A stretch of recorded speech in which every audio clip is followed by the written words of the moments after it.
For the latest information regarding the COVID-19 pandemic in Cupertino, please visit cupertino.org/coronavirus. Oops.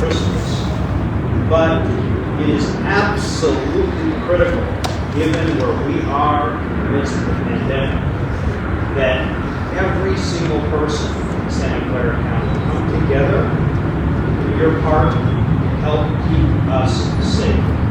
We do not want Thanksgiving or Black Friday shopping to turn into a time when people are transmitting unknowingly, asymptomatically, COVID-19 to friends, to family, to neighbors. And to avoid that from happening, there's some very simple things that we can do. I'm not saying they're easy things, but they are simple things that we can all do. First and foremost, for Thanksgiving itself, we once again urge everyone to please not gather indoors at all. No indoor gathering. Follow the state and local strict guidelines on outdoor gatherings. It's absolutely vital. And for shopping this weekend, which we know is one of the busiest times to visit retailers, it is absolutely vital that every single person in our county and every single business and entity follow those protocols that we've put in place to help protect employees and protect customers when they're out and about. What are those simple rules? Well, one is wear your face covering at all times. Second, businesses need to be implementing their social distancing protocol. You should see the orange check mark at every single open facility in Santa Clara County. Third, maintain social distancing whether when you're in line, when you're inside a store, when you're in the parking lot, wherever you are, you maintain social distancing from anyone who's not in your household. And finally, businesses need to be adhering strictly to the capacity limitations. We've heard many concerning reports about crowding in retail stores, crowding in big box stores, crowding at malls. We know that density contributes to the spread of COVID-19. It is one of the major risk factors. And that is why in the state's purple tier, all retail, all malls, all general places where you might be accessing are limited to 25% capacity. Now that means you may have to wait longer in line to get in. Do so at a distance, bring something with you to read, have patience, but we have got to be very clear about honoring the density limitations.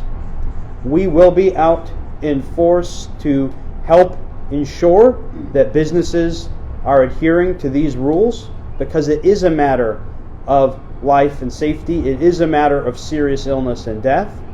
And so we'll be doing our part, but we really need all of you to do your part. And I'm going to turn it over to Michael Ballier, who is the head of the EOC's Business Engagement Enforcement and Compliance Branch, who's going to talk more about what those efforts will be looking like. Thank you.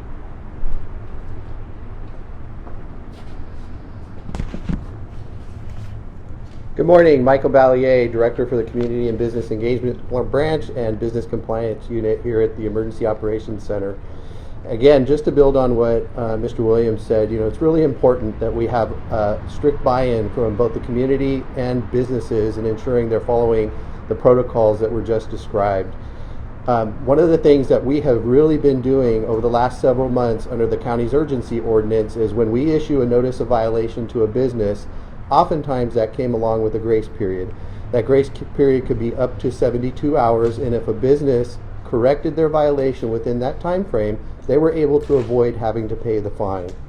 Today I announced that we will be suspending that grace period for at least the next several days as we manage and go through this surge of cases in our community. We're doing that in the hopes that businesses will really be on point in ensuring compliance in their facility. They have a legal obligation and an ethical obligation to protect their workers and the public, and we expect that they do so. I think it's also important to announce that we have been doing education for months, and the things that we're asking businesses to do are not new. We're asking you to continue to be diligent in following the orders and specific requirements, such as the capacity limitation as was described. I think it's also important to note that no business will be asked to pay a fine while we are there. We are not going to be collecting money in the field. There will be a process by which a business will be able to pay their fine after we leave. We've also heard a lot of questions about how to identify our members, and so I'll point out that each one of them will be wearing a vest that clearly identifies them as a public health. Look for these vests when dealing with somebody who alleges that they are an investigator with our unit. In addition, I think it's also important to note that we have received several concerns through our portal regarding retail businesses in particular not engaging in or following the requirements. So we are doing our best to ensure that we follow up on those concerns over the next several days, and we'll be active in those businesses performing inspections and assessing those fines when we find a violation. Again, all businesses should have already filed their social distancing protocol. So as Mr. Williams mentioned, look for that orange check mark.